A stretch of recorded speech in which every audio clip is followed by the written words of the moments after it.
I'm going to talk about a key part of audience growth, and that is putting the content in front of different groups and people every day. And one thing I know I haven't been doing with my YouTube channel is really finding places to put these videos and to show them to people where they would really resonate.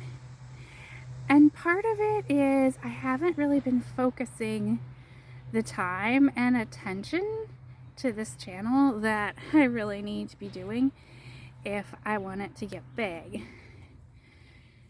So I've really been focusing on my Facebook group a lot and on Facebook a lot, but I also see the benefit of branching out and getting seen with more video content.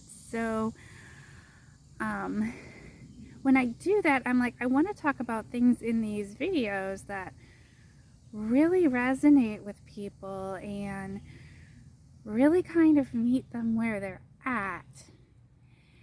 And sometimes when I get deep talking about something, it's like over people's heads, and then they're like, well, I'm sorry, I didn't even get what you were just talking about.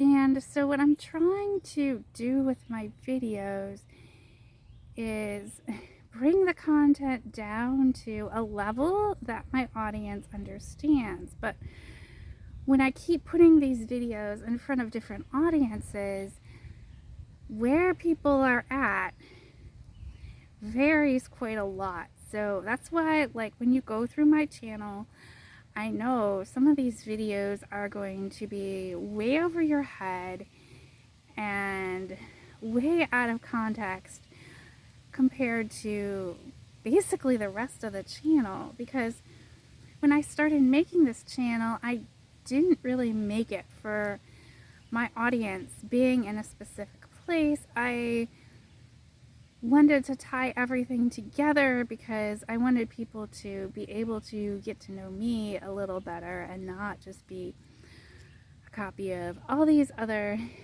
channels that are out there on social media.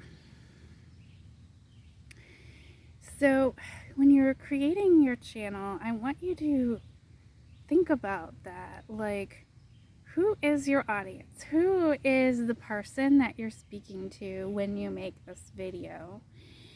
And sometimes when I make a video, I have a specific person in my audience that I already know in my mind and who has already asked a question or made a comment about something that I've posted. And that's really what happened when I made that magical protection video, because I know it's something that's on a lot of people's minds.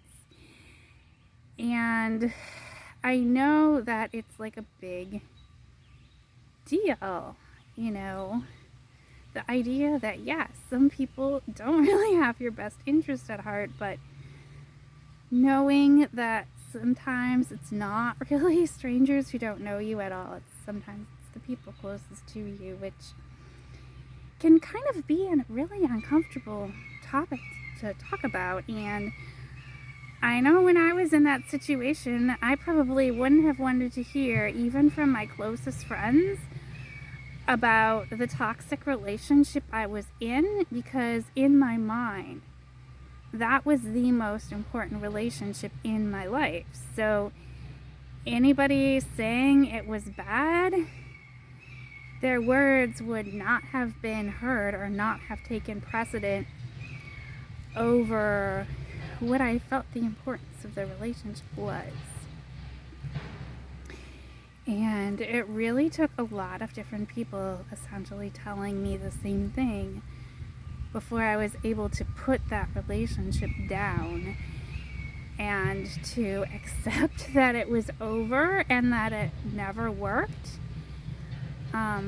Because it wasn't even just like one person saying it. And it was extra hard because of like the way I was raised. And so that made it even harder for me to look at that relationship in that way. because I didn't have another relationship like that to replace it with immediately.